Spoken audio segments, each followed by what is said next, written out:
Hey everybody, welcome to Love and Relo, the voice of the relocation industry. I am your host, Ben Cross, and I am so honored and blessed to be here today with two of my favorite foreign movers, my overseas chaps, my blokes, my boys out in Europe. Right now we got Mark Muss from MW Relo. How are you, Mark? I'm doing fine today, Ben. Thank you very much. Appreciate you lying to all of us. And Ben Scheiner from Global Relocations UK. How are you, sir? I was doing okay before Boris's absolute pandemonium. He dropped the gauntlet with telling us that we're all in lockdown as of tomorrow. So okay. What's happening, Ben? Give us the news. We have breaking news. You hear it here. I mean, this is BBC basically, like with more personality. Go ahead, Ben. You need a stronger, thicker British accent, or do you want more of a street tone? That's what you're here for, Ben. Go ahead. Fine. No, I was just. I have to say thank you very much. I'm not watching my team play football right now because I'm here live with you. So whilst I'm here warming up to this, I was watching my team, and then I suddenly get a flash news broadcast saying Boris Johnson's declared a full UK lockdown. That is it. No schools, no gyms, Premier League, all sports, elite sports, everything closed, locked down until the middle of February. So we've now got 6 weeks of nothing. Starting what time? Tomorrow. Yeah. Tomorrow, all like what's being broadcasted right now on all UK channels. This is the last, basically, I think this is the last round of football, and then they lock everything down. So this actually takes me back to March of last year, because I drove all the way up to my beloved Anfield to watch Liverpool play Atletico Madrid, and that was it. That was the night we got knocked out last year's Champions League. Drove back, and on my way out of Anfield, I got mixed with a load of Spanish, all the away crowd, and I thought, oh, brilliant! Now I'm going to go back to London, and whatever COVID or whatever Corona I'm potentially exposing myself to, I'm going to take it to London. But never had it. Never tested.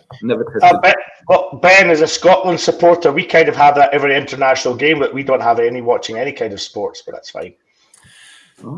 There's so many areas here I want to go into. I want to understand the implications of this. I want to talk about all this, get your reactions as well. We got a bunch of people tuning in right now. Haven't seen y'all. Gosh, it's been years. Haven't seen so check in. Let me know who you are, where you are. Give your company a shout out. If you're sipping on a Peroni or you're having a little grapefruit juice or a mimosa with that leftover champagne from the new year, let me know. Give us a shout out. Also, if you have questions about Brexit, please ask our esteemed panelists, especially anything having to do with logistics or transportation or just unfounded, unsupported opinions, whatever. Here we go. So let's see here. We got people checking in here. This is great. Oh, it's good to be back. It's been 2 weeks for me. Valerie, happy. Hi from Deluxe Suites. What's up, Val? Hope you're doing well. Drew Phillips, hey, gentlemen, Happy New Year from a lockdown in dreary San Francisco, California. So funny. People are like, so what's going on in Michigan? Are you guys locked down? I'm like, no, we don't use the word lockdown. We use slow down, because lockdown makes people get their guns and kidnap the governor. So we don't do that around here. We say slow down. That's what we say. Yeah, we're just easing it, taking our foot off the gas a little bit. Stacy Huff, hi from Pittsburgh, PA. Looking forward to hearing from Mark and Ben. That's great. I love how she did not specify which Ben. Joanna Lindstrom. Hi, Ben, and Mark. Now we're talking. There you go. What's up, Joanna? By the way, it's not Johanna. I think it's Johanna. So it's a Scandinavian pronunciation. So just have to get that. And let that not be the last time you correct me today, please. Continue. Johanna. Loving the tie. I put this on for you. Thank you very much. You always do appreciate the shirt tie combo. I like your swagger. Your swagger is right up there. It's actually not swagger. I jiggle. It's not swagger. Johanna. Hi, Ben. Hey, Johanna, I owe you a phone call. Appreciate you checking in from Brexit-free Western New York. Tons of COVID, but no Brexit out in Western New York. Thank you, Tim. Appreciate you checking in. Koonlane, what's up? Hi, Ben. What's up, Koonlane? How you doing? LinkedIn user. Hi, everyone. Happy New Year from Germany. Mark, you want to take that one? No, that's not me. I'm sure it's Oliver, as friend. I'm sure it's my good friend. There you go. New Year in German, I believe. There you go. Andrew Bruzy. Happy New Year. Findium, what's up, Andrews? Good to see you. Daniel Bagley, what's up, Dan? Hi, Dan. How you doing? Baggage up. Good man. There you go. I love it. Really? Mary Lee checking in. What's up, Mary Lee? Quiggs is checking in. Happy New Year, Ben. Johanna Carl Weaver from IEM. Save me a brew, Ben. He's talking to you. Yes. I'll save it for you, Carl. But actually, I won't. I'll be drinking it. So come and do it. Carl's a home brewer there. Oh, Laura yeah. Gates. Happy New Year, all. What's up, Laura? We got to talk too soon. Chuck White. Shout out to Ben. I am XCOM member. Mr. President. There he is. There he is. Hello, Chuck. How are you? Good evening. Chuck's one of the best guys out there. Julia also on IEM. Julia, ask her if she's finished her triathlon or Ironman preparation or any of the above. Julia, would you care to comment? Let us know. Give us an update here. Let's see. Matthew's checking in. Oh, Denmark here. Chuck White. Happy New Year's, boys. What's up, Dad? Look at Dad. Now I got to be on my best behavior. Don't worry. He'll be gone in 5 minutes. Hey, Dad. Love you, man. Viva checking in. Like your glasses, Mark. Thanks, Viva. Yeah. I stole your ones. Looks like you stole them from Joy Behar. Let's see here. Janet Turner says, are movers considered essential? Here's the first question of the day. Before we get into the Brexit and everything, let's get into this. And I'm sorry, in the lockdown. Let's get into the COVID thing. Are movers considered essential in the UK? How does this new lockdown impact you, Ben Scheiner? So, amazing. I will answer this on the basis of what happened last year, because at the moment they haven't declared who can work and who can't work. So last year we were considered non-essential, and because we weren't frontline workers or non-essential, we were told to close down, and all removals were essentially told to close down. But there were those companies that were able to perform moves, because obviously we couldn't not work because there were containers stuck at ports, so we still had to clear them and bring them into storage and so forth. So it was a bit of a grey area, and we got around it by basically saying that we had to, and therefore we were told that we were allowed to. So at the moment, I don't know whether we're allowed to or not. As I said, that catastrophic news that came within the hour, and the details is, as far as I know, it's a full lockdown. So how does that affect us? Well, that'll be the same as last year, affecting us with customers telling us that they need to move, keep stuff in storage. So your guess is as good as mine. I suspect that once it's clearer, this will mostly mean good news for movers, because stuff still needs to be transported. What do you mean by? Yeah, well, what do you mean by, Ben? So I want to. Okay, Mark. You know what? Let's go to you, and I want to hear your thoughts on. Are you guys essential? I want to know about from Switzerland and a French perspective. Go ahead, Mark.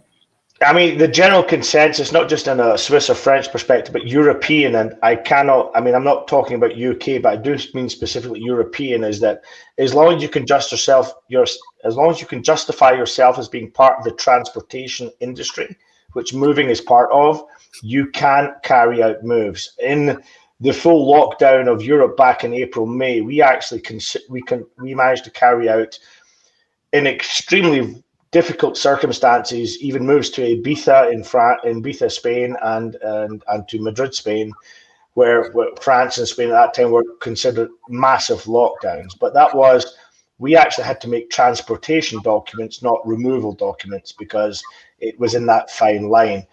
There was, of course, as I hear, in the UK at the similar time, vehicles being stopped doing removals where the police fined, or don't they fined, but they literally sent crews home.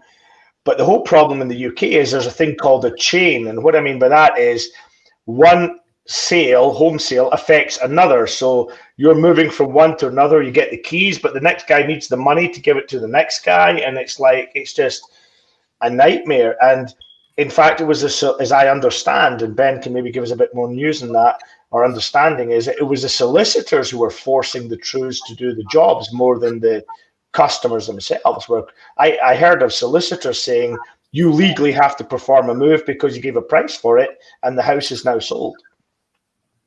Wow. So they're enforcing the contracts. even despite the I don't know if you call it act of God or whatever, but interesting. Ben, what are you seeing? So, well, yeah, absolutely. We as a company don't get involved that much in the domestic moving market. It's more international. That's our main focus. But as I said, we dealt with a lot of import shipments. So whilst the initial implications from the initial lockdown was it's absolutely a no-no, and quite rightly, Mark, there are a lot of a lot of crews were being actually fined on the spot for performing non-essential work. There were moves that were happening, and there were a lot of companies, a lot of friends in the industry that I know, who basically said, we're not doing it. We have got fined, and therefore we're just not working. So whilst that moment, and I guess possibly even pressure through the BAR, there was some talks with the government, and then it was told that we could, as an industry, go back to work. And I think the British government recognised as well that the one way in which to stimulate the economy was to get the housing market going again. So, and it's true, and in so much so that they've put a stop on the stamp duty. So when people purchase a property up to a certain amount, there was a freeze on taxes. So that's why right now in the UK, domestic moving is extremely buoyant. I mean, it makes a lot of sense, right? Because to Mark's point, I mean, if somebody doesn't move out, then somebody can't move in, and if somebody can't move in, then they can't move out. You know, it causes a backup in the entire chain of things. And you think about how many services cater to that. I mean, you have the real estate, you have the mortgage and banking, you have the movers, you have the home improvement. I mean, really, so many things hinge on that transaction. It makes a lot of sense. But let me ask you, stepping outside of just the general consumer standpoint here, what has been the impact for your corporate clients for corporate moving and corporate relocation? Well, from our perspective, all I can say is our whole life is last minute. I mean, okay, imports we know about because they're on the sea or they're on the road, and we know that they're going to come, or we have some kind of ETA to get them into either warehouse or deliver. But in terms of exports, I mean, I can get a call on a Monday to move somebody on a Thursday, and I'm not talking, How do you staff to that, Mark? This is the kind of what we call the new normal, where my favorite term is we're almost close to a pizza service. You can call us and in an hour we have to deliver. It's literally, I'm doing pre-move surveys on a Monday or a Tuesday, and I'm doing 40-foot containers on a Thursday, Friday. And that's all. And the reason for that is it's not that the move wasn't known. It's just that it's already been known for 6 months, but now, and the RMCs, etc., they know about it. But just that window of opportunity, it can be the family understood that they need to go, or the visas are ready now in Singapore or whatever, and it's just go. And we just have to jump. And that's our kind of, I don't want to say saving or our blessing. I mean, that's what's keeping us alive, to be honest with you. I mean, I can look at the calendar next week to say we're not so busy, and then we're full for the whole week, and it just comes in somehow. So we're actually grateful for this chaos in a way. But it's yeah. I mean, we're learning how to do things differently before. I mean, video surveys. I can't say I was the biggest advocate before. And nowadays, I can't see us ever going back to something different. I mean, it doesn't mean we'll never go to a residence, or if we see a video survey that's complicated, we'll tell the customer. I even stopped one the other day halfway through. I said, look, I need to come and see you. We can finish the rest of this conversation for the next 20 minutes, but I need to travel. And I traveled 3 hours to go and see the customer because it was necessary. It was a big enough, complicated move. It needed it. So it doesn't mean video surveys will replace, but it's saved us, quite frankly. That's all I can say. I want to ask Ben kind of something similar there. I mean, Mark's talking about how he's had to respond to the requirements of the pandemic, and we need to also talk in terms of Brexit too, because I want to make sure that we're also kind of honoring the topic here a little bit. But Ben, while I have you, I want to ask you, what way has your business had to adapt to both COVID, but also it will adapt to Brexit? Can you kind of two-part that for me? Okay. So first of all, not a little red herring, but just to be told that moving actually, moving is considered realistic. Well, you call it realtors. So estate agents are eligible to continue working, as are removal companies. So from what I'm seeing, again, I'm getting this information through as this shows on. So forgive me for not having the most up to date. Please give us good information in the comments, because we're going to give you what we know, but please fact check us and let us know in the comments. Also, what your questions are. I'd love to hear them. Richard, Viva, Janet, Vinny, Chuck, put them down there. And anybody else. To answer your question though, we did have to put a couple of different layers in to protect crews and also to protect clients, because there was a lot of to kind of ask clients to recognize and to sign a formal document prior to delivering or packing up at their home, to understand that there'll be a limited number of people in the home whilst we pack, but also to recognize that not all services that we would especially want to provide can actually be installed. So, for example, sometimes a full unpack wasn't always able. We wanted to try to minimize the time of being inside a client's property and get out of there as quickly as possible as well. So are your clients being receptive to that, or they're like, of course you don't want to be here any longer, of course you don't want to be here for that full unpack, of course that's very convenient for you, Mr. Scheiner? I mean, are they being understanding, or they're like, not so much? You take the rough with the smooth. Sometimes you'll get a bad egg every so often. When I mean a bad egg, I just say you get certain people who say, well, I paid for it, so I want it. But, you get the others that will just say, yeah, whatever, I'll send the kids out to the park or whatever. And, but they would also, they'd also rack your knuckles and say, hey, your crew, we can never enforce, for example, porters wearing face masks or face shields or whatever. I've done it myself. I like to get my hands dirty, and I like to help crews that load or unload. And I've done it. I've loaded a container from a second floor apartment, for example, and it's hard to breathe. And it's more so the regurgitation of your own breath and having that, but also picking up boxes with plastic gloves. It's almost impossible. So it is inevitable to kind of tell people, listen, you know what? We all have to find a way in which to get on. This is what we offer. If you want the real deal, then we'll have to put it in storage. And then when we can offer you the full real deal as you've paid, we'll come back. And so if you want a full unpack, you're gonna have to store it for 6 more months, basically. I mean, clients are. You're right. Clients, I think we're all like this. I think we're all like this, to be fair, right? COVID's serious. COVID's important. We need to observe. We need to do our part.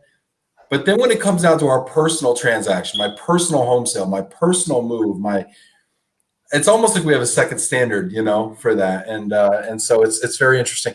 We've got some great comments here. I want to go through all these comments. These comments are way better than my questions here. We got Stephen Meyer checking in, household goods driver from Pittsburgh. What's up, Stephen? Stay safe out there. Lynn Greenberg, CEO of Pivot. Great topic. Thanks for addressing this. We've got breaking news. Daniel Bagley just says Premier League carries on as scheduled. That's not true. I've been told that it's cancelled. Elite Sports is cancelled. But Daniel, name your source. Yeah, Daniel, your source. It's very aggressive. I like it. Name your source. All right. Fake news. Yeah. Fake news. Oh man, I love it. This is when you've made it, when people start calling you fake news. Matthew, in addition to Janet's question, do you expect an exodus of internet? So we're going to let's move into Brexit. Let's give the people what they want here. In addition to Janet's question, do you expect an exodus of international companies after Brexit? Ben, I'm going to start with you from inside the UK. So I would like to say that I think Brexit is a fantastic idea. You can ask me all the questions that you want about the British point of view about Brexit, but even though the national referendum was 4 years ago and people voted with their feet 4 years ago, I would say Britain is better off being out of the EU. It's like, if you let me put it to you like this: if you own, say, a group of companies and 24 out of the 27 companies are losing money, would you cut their losses? Ask me that question one more time. Ask me that question one more time. If you owned a group of companies, right? Let's say you own 30 companies within a group, and Yes. 26 out of the 30 companies are losing money year on year, but 4 of them are profitable. What would you do with the 26 companies? I would have to. Okay, let me answer this question, and then Mark, who actually owns companies, can also answer this question. I would actually look at the strategic importance and value of those others to the 4 that are being profitable. Because I've also looked at corporations, and there's business units that are loss leaders and that are cost centers, such as our HR partners and our global mobility programs, who are also essential to the health of the overall business. So I would evaluate those companies' value not only on a P&L basis and hard dollars, but also soft costs and dollars to the other. There's a value to the whole. You know, for instance, my hand takes up a lot of space, but am I going to cut it off? Not really. You know, so that's my take. Mark, you're smarter than me. You're a business owner. What do you think? Well, before I even speak, first of all, thank you for calling me smart. That's the best thing I've heard so far this year. Out of words. I don't know. But, you know, Ben, I have to give full disclosure. I am a man that was born in Scotland and lived there 20 years to a French mother and a German father. I lived in Brussels, Germany, Austria, and Hungary for 19 years, and now I'm living in France. So if you ask me, do I think the European Union is necessary? I think you can know my answer to that, right? Due to Brexit, I'm now having to renounce my British citizenship and go to French citizenship, so I continue to live where I am. So I think it's a bit more than just about what corporations bring or countries bring as a plus and negative to the GDP. On the other side, I do understand what you're saying. There is obviously very nationalistic benefits to being independent, and I mean that in a nice way. I don't mean that in the wrong way that I say it. You know, to be in your own independent nation, you can have a lot more control of what you need to do. Although it is in some ways sad that Britain has left the EU, I think though finally now it's happened, and we should just get on with it, because it's been too long with the vote. It's been too long that it happened. I mean, it's happened, now let's live with it. Let's find the way to work together, good or bad, and you know, we go on, right? I mean, that's it. I mean, I'm not a pro Brexit person, but the decision was made, and they have to go forward and make it work, however that may be. So let's answer the question. And Mark, I appreciate your diplomacy, and as a man who probably predates the EU, I also respect your context there. But let's answer the question. Will this cause a departure of companies? Do we think that? I mean, Matthew's question. Well, I think there was quite a few organizations that left because of that, and they already made their move. I think there was a European Health Organization that moved to Amsterdam, if I remember correctly. There was a lot of organizations that moved to Dublin. And I think most of the moves strategically have been done, that the people who left. So I don't think there'll be so much more now leaving, because they already made their move already in the last 2 or 3 years, whatever it's been since Brexit. So let's go to Ben on this. Okay. And before we go to Ben, I want to crowdsource this. Okay, really quick poll right now. Do you expect an exodus of international companies after Brexit? If you're watching this right now, just throw a yes or a no or something more in the comments. Do you expect an exodus from here on? Okay, to Mark's point, a lot's already happened. But from here on, I'm told that we're a little late to discuss this, but I still think that there's going to be continued impacts from this. Ben, what is your take on that? So first of all, I think that Britain as a country was never 100% committed to the European Union. And why do I say that? I still believe that Britain is an island off of Europe. It's not connected physically to the rest of Europe. Secondly, Britain always held the pound and never joined the euro, as in never gave up the sovereignty of leaving the pound sterling. So all other European nations, when they joined the EU, they lost their national currency and joined the euro. Right.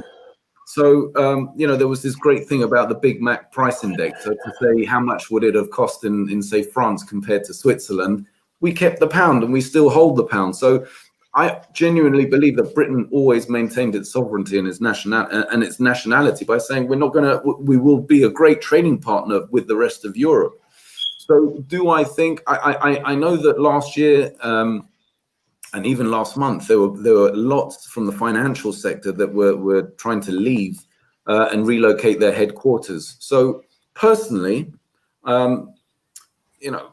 as with Donald Trump saying, try to make America great again, I would personally welcome any kind of business owners to promote themselves to try and whenever the next general election will be. I would love to see our equivalent of Donald Trump, say Lord Alan Sugar, put himself forward for becoming prime minister, because I think at the moment, to run a country, politicians know how to become politicians, but real business leaders are the people who should promote the country.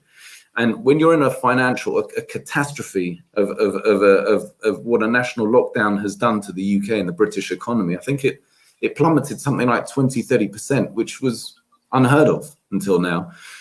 In order to get British business back, I think Brexit will be much better for the British economy, and will be, and no one really knows the full terms of the trade agreements. But from what I do understand, Britain will continue to be a very strong trading partner with the European Union. Yeah, I mean, it makes a lot of sense. You acknowledged that a lot of financial companies were leaving in the last few months, right before the deadline, kind of relocate. Yeah. I think we saw JP Morgan Chase. I think we saw some people moving right publicly. Do you think that that's going to have a net positive impact, though? If they're moving because of Brexit, I mean, is their movement and departure going to have a net positive impact, and all their personal taxes and all the wealth and opulence? It seems like it would be deleterious. I think that's a good word, very good word. I trying to keep. I don't have the accent. I just tried with the vocabulary.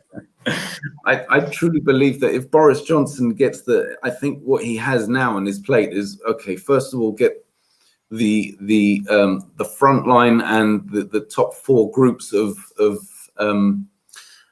people who need the vaccine. So that's like the elderly, the sick, and frontline workers. Get those whilst we have this horrendous lockdown in place for the next 6 weeks. Get them all inoculated with the vaccine so that they can at least get some control over this over spiraling numbers of COVID every day. But secondly, the government has to focus on the economy, and the government needs to bring back the motoring industry. We had Honda in Swindon, and we had another a huge motoring plant up in Northern England, and these are important. Nissan. So for me, I think it's motoring, and I think it's finance, and as long as the British government make it exciting and enticing for finance companies to come back and headquarter themselves in the UK. I personally, I think banking in the US is complex, and that's why a lot of the European countries find it very difficult to bank with the US, and that's why the UK is such a powerhouse when it comes to finance. I think the way to put in Switzerland too. Yes, Mark, go ahead. Sorry. I think the way to put it is that you've got to think about the UK inside Europe, EU, until it was actually, by the way, Britain didn't leave the EU on the 31st of December. It left already on the 31st of January last year. It was just a handover period where they're trying to negotiate terms until the end of the last year. So, Britain has already left the EU on the 31st of January. And I think what it is, it's about life before then, where UK, because it was in the EU, was a very convenient stepping stone to be in Europe for, an English-speaking country that was inside the EU, but not inside the EU, as Ben said, right? Because as they always had special kind of deals and their own ways. And I don't mean that in a bad way. They were very clever in how they managed to manipulate Maggie Thatcher. I mean, come on, the way she handled herself in the EU, she was in the EU, but she managed to make sure she had her own British independence. And this is not about whether I agree or not agree with what happened. It's happened. We've got to face that. That's the fact. Now, what's happening now is a lot of companies, etc., and organizations, European organizations, the health one I'm talking about in particular, who moved to Amsterdam, they decided to leave because they had to or they wanted to. So now what's happening is, and I think this is going to be very interesting to see, is when new companies want to come to this side of the pond, as you say in America, do they go to EU or do they still say London or UK, whatever? And it's generally the London, greater metropolitan area, etc., southeast. Do they go there and set up a base as the leapfrog into Europe? Because that's what the UK was. You know, the UK was that leapfrog into Europe, but having a time zone that was 1 hour less. Remember, because as well, UK is 1 hour less than the rest of Central Europe. So you've got that. So if you want to be with the States, you've got that. Instead of 6 hours, it's 5 hours. And they speak the same language, and the cultural aspects are similar in terms of business-wise. You can be a little bit more direct and forthright than you can be with a Frenchman, a Belgian, or a German. So, you know, there's a lot of cultural benefits of that. So the question, I think, ultimately is, I don't think who's leaving. I think they've left if they wanted to leave, or if they'll be the minority now who are going to continue to do that. It's where the new setup is going to be. If I'm the Amazon, do I come to the UK or do I come to Luxembourg, Dublin, Frankfurt, for example? Yeah. Well, Mark, answer that question. Then Ben, I'd like to hear your thoughts on that. The question of what? Sovereignty? Well, first, Mark, answer the question you just posed. Where do people go? Where do companies go? Do they go to the UK? Do they go to somewhere in the EU? Who are the winners? Where do the companies going to go? You know, when companies look to establish itself as a European power, do they, you know, answer that question that you asked, Mark? Well, I think where it will go will depend a lot on the industry concerned. So, you know, if it's automotive, there's a lot of logic either to go to the Germanic countries or potentially to the Eastern European countries, which are becoming the New Mexico equivalent of America. So, you know, for example, Audi, BMW, and Mercedes have got factories in Hungary. Volkswagen have got factories in Slovakia. So, you know, so I'm just talking industry focused. Industry focused would be also finance could go to Frankfurt, potentially Paris, I think less so. Frankfurt's probably the favorite for finance. But then again, will an American company choose a German-speaking language and culture in Frankfurt? But I actually still think they might go to London, you know. I think there's still an argument for that. Ben, what are your thoughts on that? Is the UK, is London and the UK still the destination of choice for companies who want an entree into Europe? I believe so, and the reason I believe so is that the agencies that promote businesses to get certain companies and with certain footholds into the UK, they will entice and they will be in negotiations. So it's like, if I use the metaphor, it's like when you go to university. It's like, okay, go out of your country, go out of your hometown, kind of live your life of university, and then when you're done, come back and appreciate. It'll be the same thing. So maybe for a year, maybe 2 years, maybe even 5 years, these companies will plant themselves in Europe. The taxing and the exposure that they have, they'll realize that it's not so good, and they'll come back. So I'm confident that the UK will actually become a very attractive place, maybe not immediately, but within the next couple of years. We'll see a lot of, it'll be a boomerang back to the UK. As we all know, because we're experts in this field, is that there's a lot of cost associated with switching, right? And relocating your headquarters. What does this mean for our industry? You know, is this a net positive for the global relocation industry? Net negative? Who are the winners here? I have a thought to share with you, or something to answer that. I should hope so. We have an hour-long show. Okay, I hope you have more than one.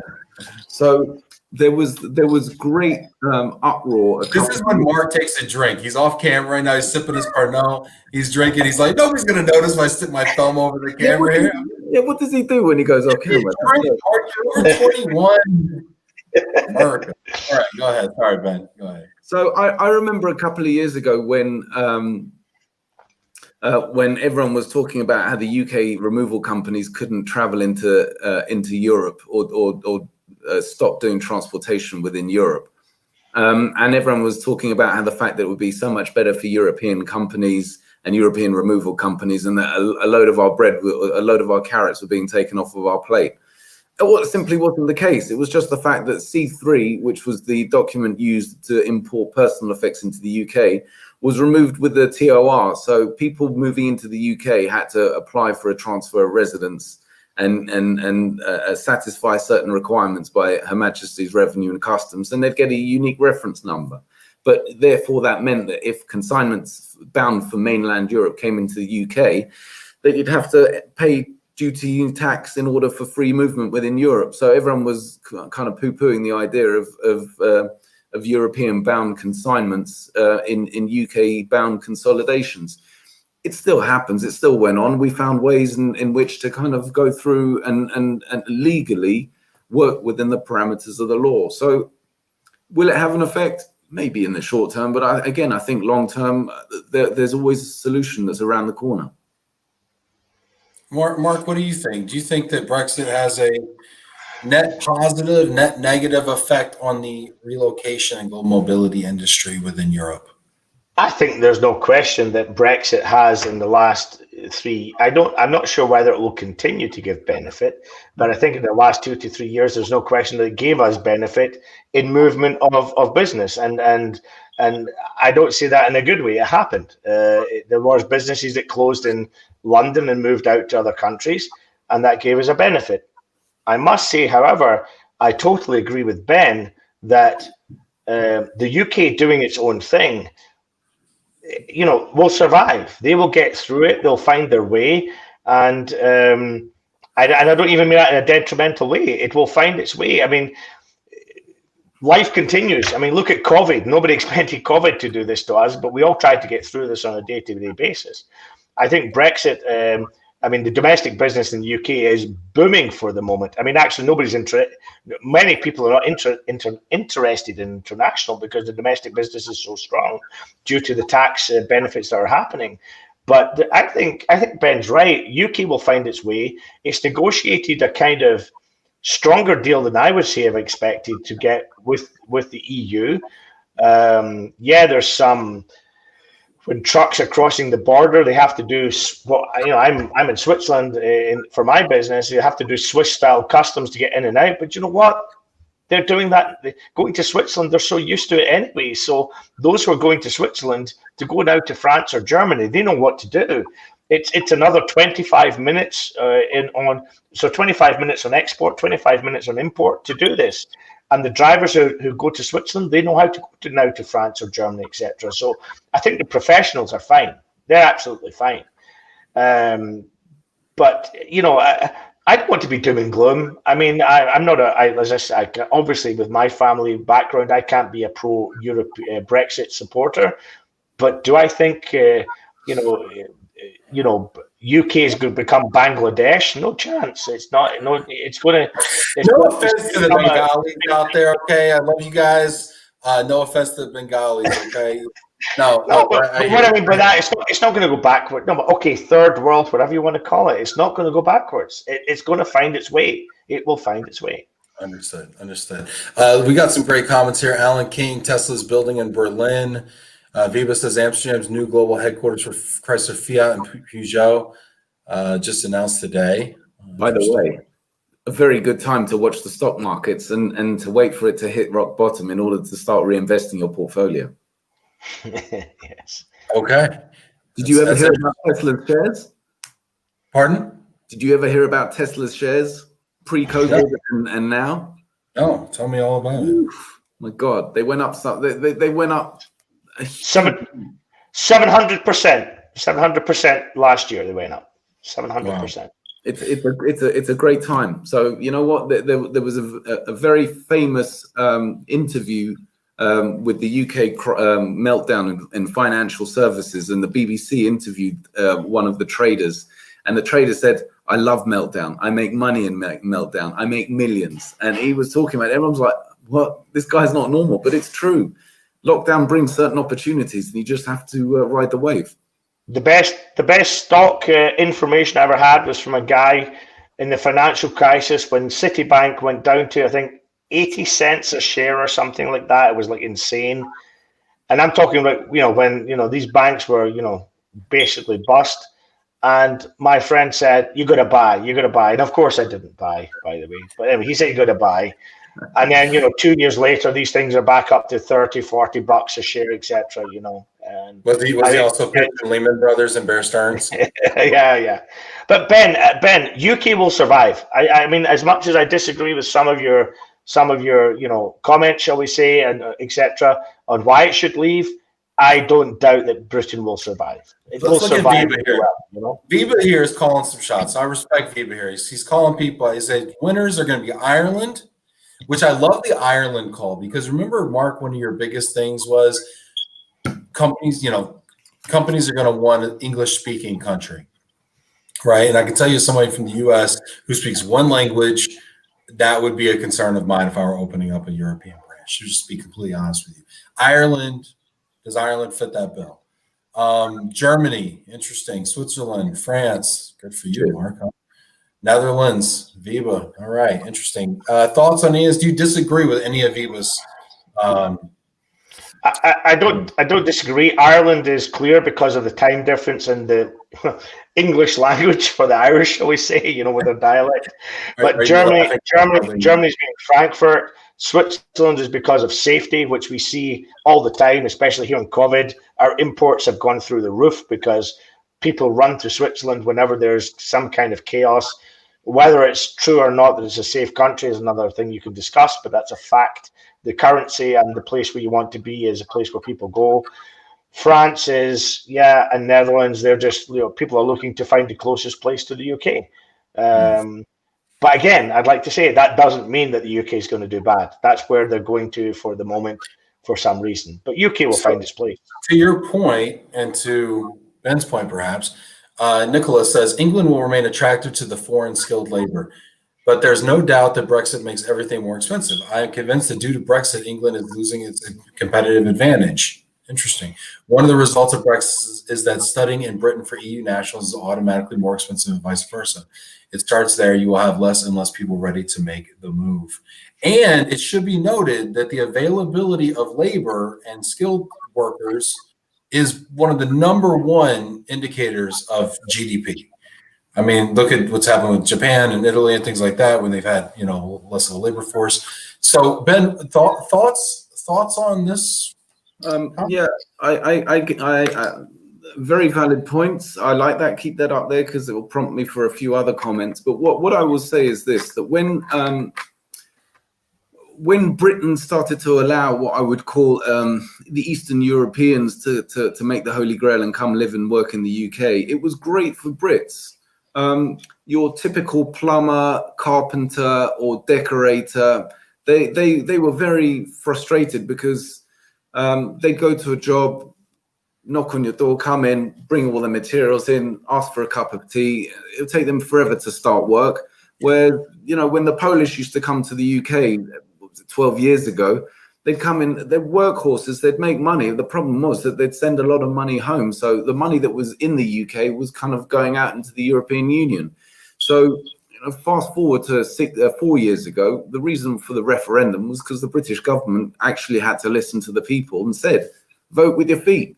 I think the problem was that we were, the British public were actually sold false news, fake news even, because politicians basically have hidden agendas.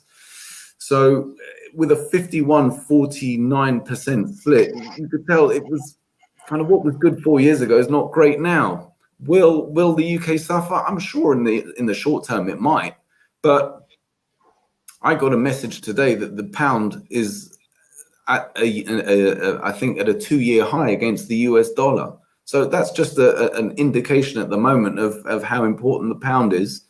Well, it also could be having to do with the devaluation of the U.S. currency. I mean, we're printing money over here to get us out of COVID. Our stock market's artificially inflated because we're printing money and we're just writing stimulus checks left and right. So good on you.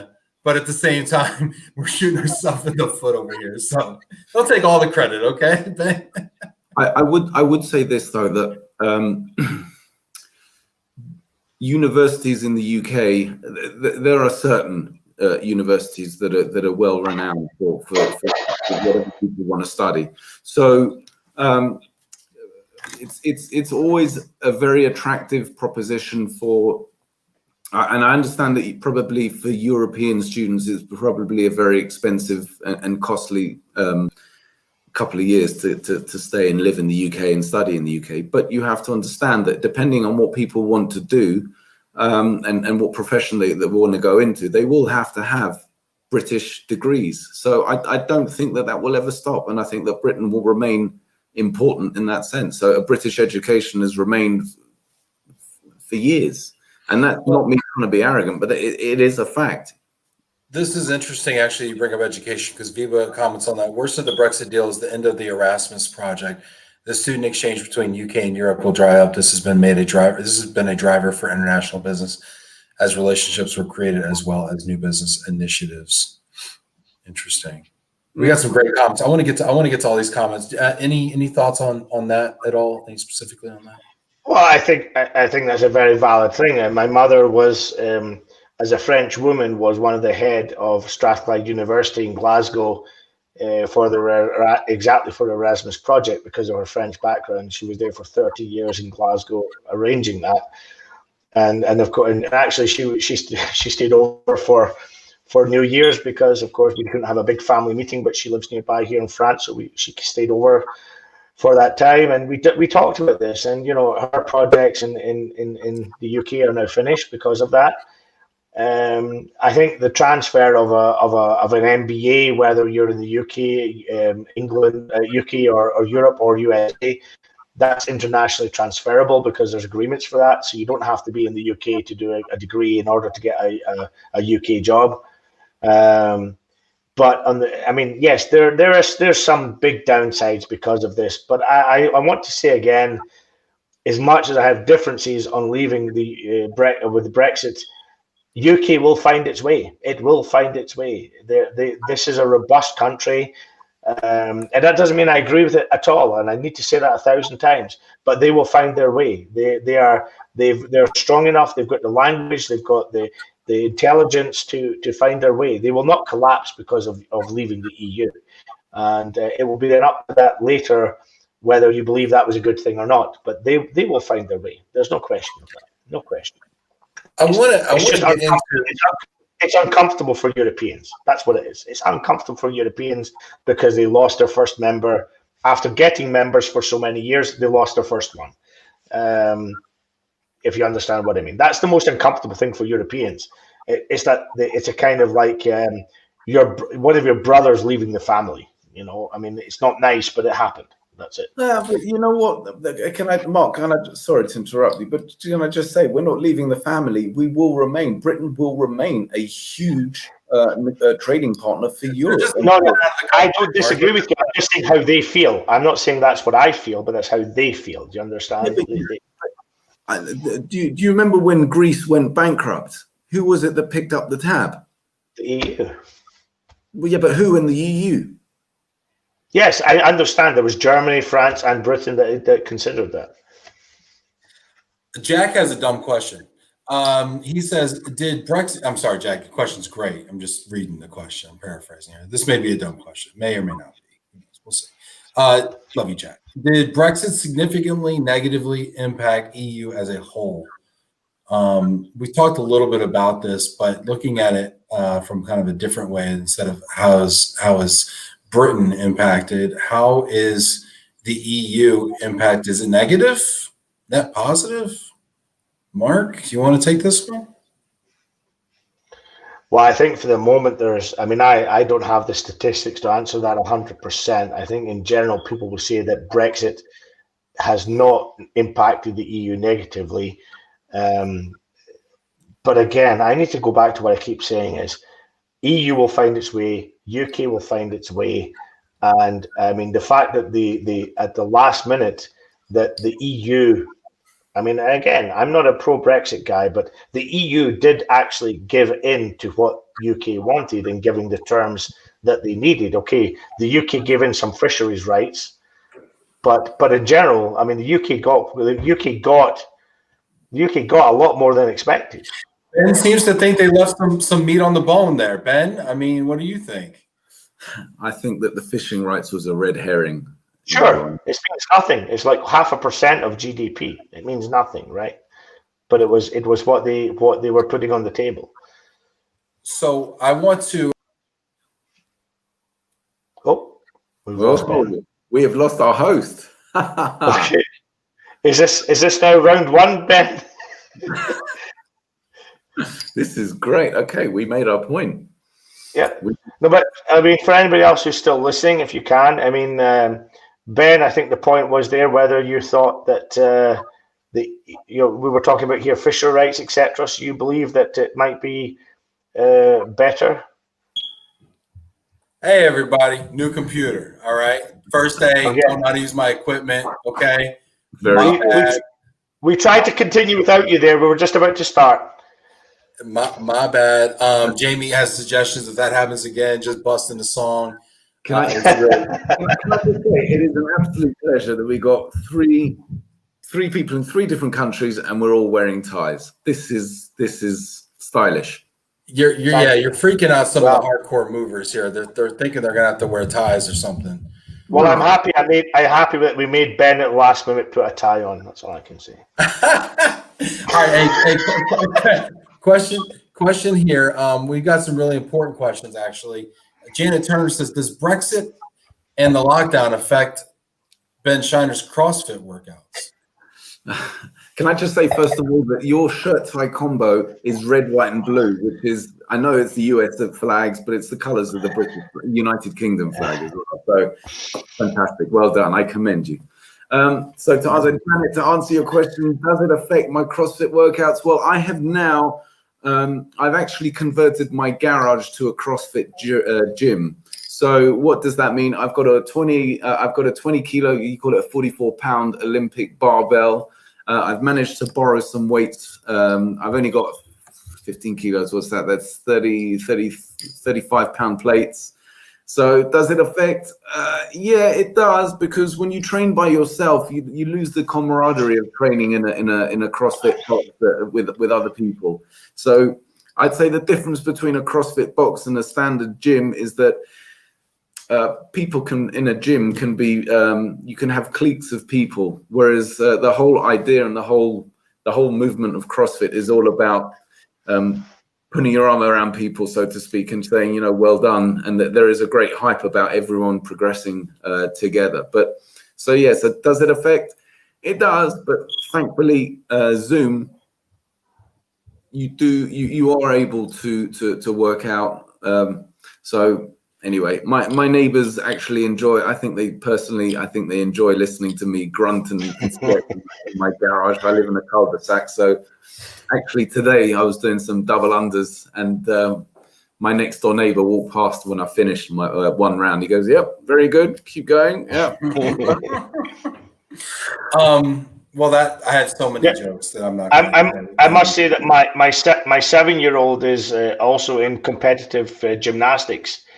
I mean, my little boy Martin, who his gymnastic training stopped, right, and really proactively the teacher started now every Saturday doing a 1-hour Zoom class. And it's in the bedroom with a laptop, but he's still doing his stretching and still trying to do as much as he can. And in one way, you can always be sad about it, but you got to try and take the positive out of it, because my little beauty, he doesn't feel that. He just feels that he's still participating in his gymnastics, right? So the secret is not to make it like, oh, you have to do this because you can't go there. You got to say, look, this is what we can do just now, and this is the best we can do, right? I mean, it could be worse. It could be World War II and bombs are dropping on us. I mean, you got to put it in perspective. True. I want to. We don't have a ton of time left, and I've made people wait long enough. There's actual moving stuff that people need to consider too with Brexit. Okay, so we've talked about our opinions on this for a long time. Hit that like button if you haven't already. Feel free to leave your comments here. I'm a little rusty. It's been 2 weeks, but no, we got some moving stuff. So I'm told that there's some port issues. I'm told there's things like that going on. Can you kind of give us an overview of what some of the issues that clients and forwarders and other agents need to know? Who's that for? Whoever has the best answer. Ben? Well, I mean, in terms of I can just tell you that what we're on today, we're on Monday. So on Wednesday, just before the new year began, I had 2 containers loading tomorrow, one for Dubai, one for New York. Both of them were literally cancelled for me because the boats were full, and we had to start scrambling to find other containers. And it cost us $200 and another and $400 on the other one in order to find a place on a similar or the same boat because of that. And that was because the shipping companies use the equivalent of what I can say like being on an airplane, where we can do what you want with a container. It's not available and not for that price. And that was the end of it. So, I mean, congestion, delays, air freight, sea freight, that is real. That is absolutely real. What is the impact in these specific instances, Mark? I'm assuming are these corporate shipments or consumer shipments, Mark? So one of them I've had to take the hit because it's a private consumer, and how can we say the relationship with that consumer was we'll get it done. She actually chose the boat she wanted to be on, so we kind of made our commitment to that, that's our deal, shall we say? Hey, if she chooses the boat, that's on her, no? It's like, listen, you chose this full boat over here. Yeah, but you know the level of customers. Well, Ben, you know the level of customers I work with, which is of a certain level where if we start a contract and we go forward with it, then that's what we do. That was the $200 one. The other one's a $400 one, which is a corporate one, which is we're still trying to figure out what we can do with that. Well, because the demurrage of the container, because we can argue that the demurrage of the container might be more expensive than the extra charge. So we might have the demurrage minus the extra charge and swallow the difference, for example. But but that's the reality. That's reality with air freight. That's real. I mean, I had another one where we did an air freight and we sent it, and then I get an $850 extra charge from the air freight company saying, well, we put it on that plane, but it's now $850 more, and they didn't even tell us. And we didn't even have a chance to tell this to anybody. So it's for some organizations they're writing their own checks, and you don't even know if it's true, right? That's the other question. And yes, right. Richard Crowther, the boat had a device name. One was called Miami Express, and the one she got was Vienna Express. Just to let you know. So this is interesting though. So in these air freight charges, I'm hearing this too, especially from our movers that do a lot of like government business, where they file these tariffs and they file these rates a year in advance, right? And all the rates were filed for before the pandemic. And then you put stuff on a plane and you think you know what the price is going to be, and all of a sudden it's not. I mean, what do you do in situations like that, Mark? And Ben, have you had any of those experiences as well? Absolutely. I think most people will have to protect their businesses by having that little phrase called VATOS. Oh, is Mark off for another drink? Mark's he's boozing again, yeah. Yeah.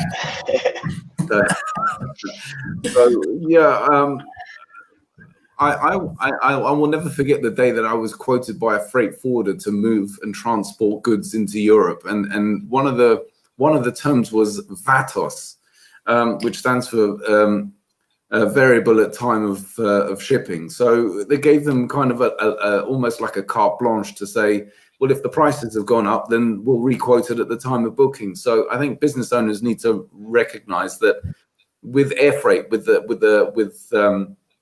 airlines being so volatile at the moment, that they genuinely need to kind of protect themselves by saying that if the rates do vary at the time of booking. So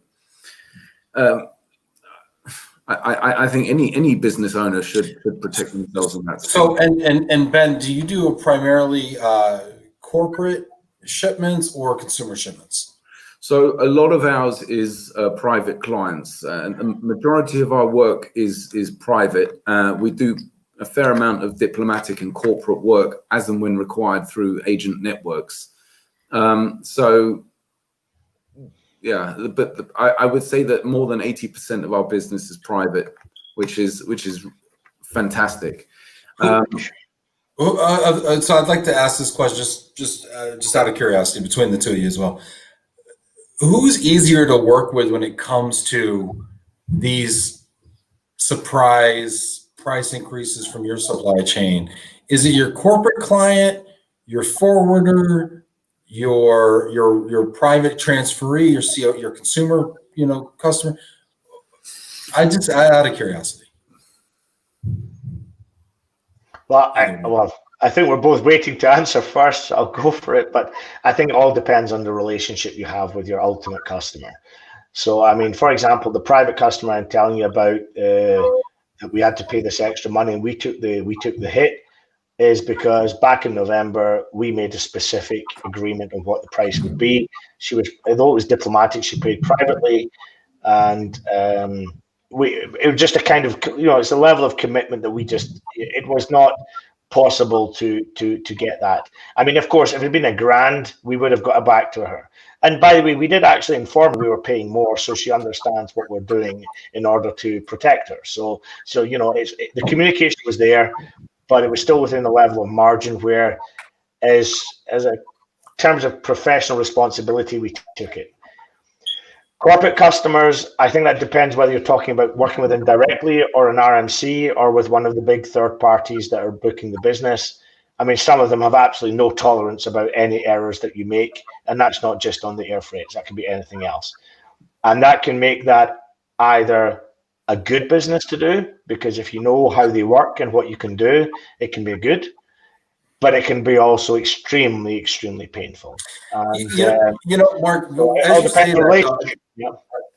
you say that, though, it's interesting to me because I know exactly what you mean. There's some clients you have that trust with, and you go to them and I say, Mark, this happened, and you know me, and you know I'm not going to screw you, and I wouldn't do this unless I had to. And they're like, Ben, I trust you, go for it. And then there's some clients you go to and you tell them it's a penny more, and they're like, well, that's not what was on the estimate, and how dare you, and I give you so much business, and I can't believe you would do this, and whatever, right? And I find it interesting to say, in this climate that we're in now, pandemic, Brexit, 2020, 2021, flexibility is key to all of our survival. And I wanted to ask you, Mark and Ben, what happens to the clients who are inflexible and who refuse to accept an $800 increase in their air freight bill and make you eat it?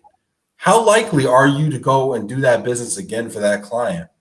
Is that potentially a short-sighted? I wonder how they're going to do long term. Is all I'm saying. Thoughts? Interesting question. Very interesting question. I think you also have you have to be astute to know where your business comes from, because if it comes through word of mouth, then you have to kind of protect your name. If your name is what you care about, then you're not going to be in business for longevity if you're going to start messing around with clients. But if you make people recognize that there are extra charges and that you're absorbing them in order to keep them happy, they will also recognize that you are a man of your word and that you are a good person. I don't think it happens that often, but I can tell you that in terms of the corporate market, I find that they are a lot more cutthroat by saying there are. I definitely agree with Mark. RMCs, they say, we don't care whatever it is. These are the rates. This is the agreement, and you have to go out and you have to deliver. Corporate clients are a little bit more forgiving. They understand and they choose you to service their employees because you know the care that they take. They respect that it's that working together is a two-way street, not just a one-way street.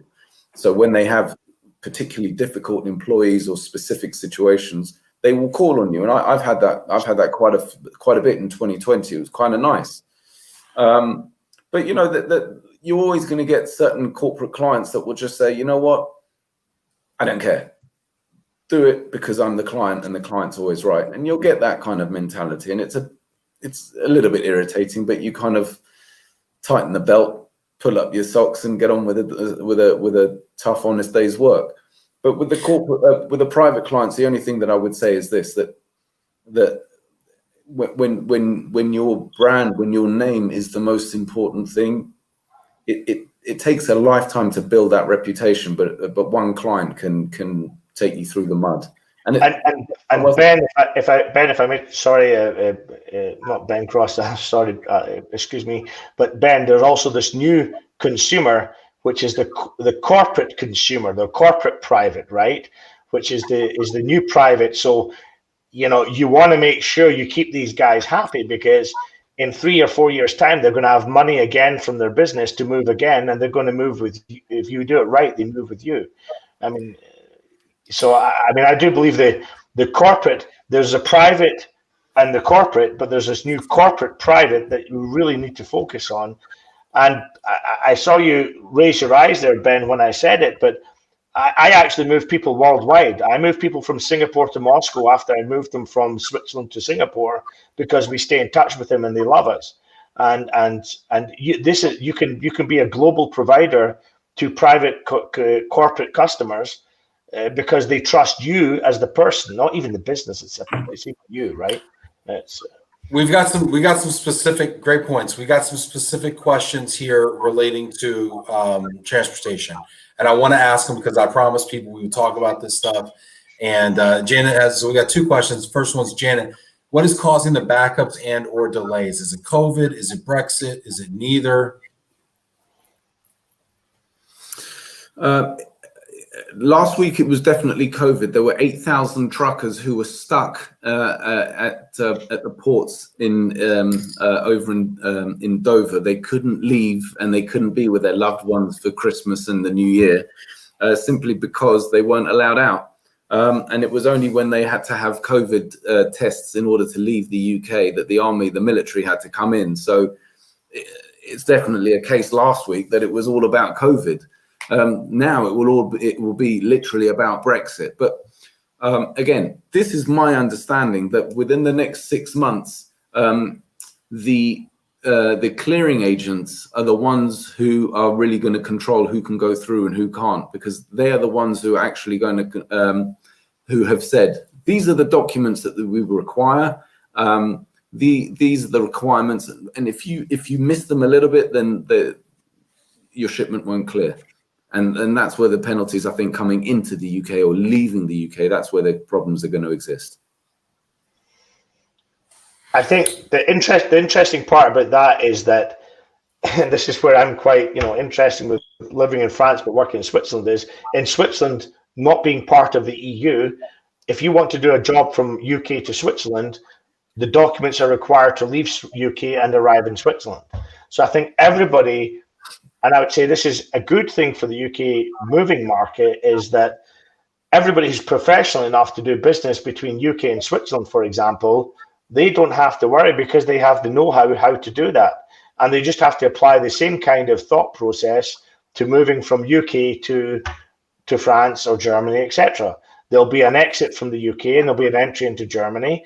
And there will be no duties. It's just a process that has to be done, an exit and entry.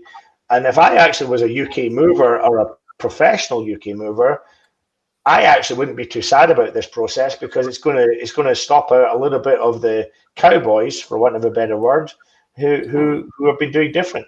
I heard a lot of the Spanish movers, for example, who have been doing it with UK trucks. They're now going to force a lot of Spanish trucks to do that, or UK trucks that are properly registered to go into Spain. So I think if you're properly registered and do the job correctly in the UK, you don't have to worry. It's a benefit of weeding out some of the weaker competition. We got one more question here from Matthew here. Matthew says, how do you expect the chaos at the tunnels and ferries to be solved with customs clearance, but also with the British COVID mutation? Oh, I love Matthew's questions. Yeah, hi, Matthew. First of all, I'll tell him this. He's a Dutch Dane, so you know what? He'll exactly. I'm drinking one of these as well. I think there will be lists sent out to clarify exactly what documentation are required. But what you'll find is that the freight forwarders and the truckers that go in and out the UK, they will they will tighten up the paperwork. They'll tighten up exactly what they need. But the ones who I think are the winners here are actually the clearing, the actual clearing agents that sit in Kent, in Dover, and all of the main ports of the UK, because they'll be inundated and they will literally cherry pick who they represent and who they work for. So I actually see that personal effects might be trickier to get out of the UK via road very soon. Although I must say, Ben, I mean, I don't know how true this is, but I did hear one report where they were already doing import clearance to France and Holland on the boat. So if you actually exported from the UK, they were actually doing customs clearance on the boat before the trucks were arriving. And I can say I had a similar, when I went to Africa myself a few years ago by car, when we left Spain, we did the import customs clearance for ourselves and the vehicle on the boat. So when we arrived, I mean, that of course was a torturous thing in an African boat going to Morocco because of the way the paperwork worked, long queues, etc. But at least when we arrived in Morocco, we could just drive out the boat and continue, right? And I heard that's already what they're doing on the French boats and Dutch boats in order to avoid delays at the other side. Which, if that's a way of doing it, I think it's quite clever. You know, they've got 2 or 3 hours on the boat. Use that time to get the paperwork done and continue. So obviously some of them are trying to be pragmatic. If that's true, I just can say that's a report that I heard. That's all. Great stuff. I want to give us an opportunity, each of you, to kind of leave us with a final word as we are over time here. But Ben, would you like to leave us with a final thought? Controversial as this will be, I would actually like to pose a question. Who can we blame for COVID? And if we can blame them for COVID, is there possibility that because it originated out of Wuhan, can we blame the Chinese and can we tax them? Because God said, if everything is made, if you look at the Bible, it said the world was created in 7 days. After that, everything else is created in China. Do we need them? Yes, they're strong. But can we start asking for global reconciliation because of this bloody worldwide pandemic? Ben, did not see that coming. Mark. I think our whole community should first of all smash the like button and give a heart for Ben on his first day in his new job, being on his own, and he's going to do awesome, and we're all going to support him. And we've seen this. I also want to say that, I think the pandemic has some positives in the world. I mean, we would not have had Ben coming out the way he did, in the right way, Ben. Yeah, promoting himself in a positive way, and making Love and Relo as good as it is. I must say, I love the logo. I don't know where that came from. But it's all. But honestly, it just shows you from the pandemic there can be a positive. And today is Ben's first day in his new working career. I'd like to wish him all the best. And you've got our support and love from Switzerland, etc., and all my community as well. And I would like to say, because Ben, this was not set up, by the way, that Ben and I would have opposite ends of the spectrum, shall we say. But I'd like to say UK will survive. It'll do fine. It will do fine. And Europe will as well, and we'll find our way. And the way forward is not to hate each other, etc., is to find our way. I come from an extremely multicultural background, and the way is not to fight for this. We have to find our solutions. And as much as I don't like it, the UK has to prosper, and so does Europe, and so does the rest of the world. And that's all I can say. Yeah, well, thank you so much to both of you for being here today. Ben Scheiner, Mark Muss. Thank you, everybody that got involved in the comments. Please do hit that like button, throw another comment down there, let the guys know what a great job they did. I think there's an applause button, so hit that one. That's my favorite. Yeah, everything to help Ben. Everything to help Ben. Thank you. I can't wait till I see you in person at the IAM conference in the fall. And I get to give you guys a big hug. And I also, hopefully I get to Europe this, the latter half of 2021. It might be aggressive. We'll see. We'll take the show on the road. Come and hit me up. Yeah, that'd be awesome. It would truly be awesome, you guys. Thanks everybody for being here today. Tomorrow we have Fiona Mougineau and Antonio Lamb, two immigration experts from the UK and from France, to talk to us about the way Brexit is impacting immigration and what companies can do about it. So please tune in. We got the entire week. We're doing Brexit week, and it's going to be a lot of fun. And if it's anything like today's show, you should definitely tune in because it's going to be very interesting. Thanks again, Ben. Thanks again, Mark. I appreciate y'all. Thank you, everybody. We will see you. Bye-bye, everybody. Take care.